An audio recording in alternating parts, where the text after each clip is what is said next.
دکتر چه مهربونه، درد منو میدونه، بال منو میبنده با شوخی و با خنده. میگه جغدی کوچولو، کوچولوی کوچولو، برو بخواب طولونه، دوای تو همونه، تا که بشی سلامت، خوشحال و شاد و راحت.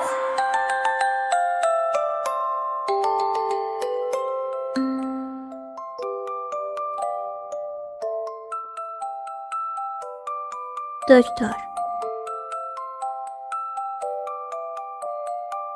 بال.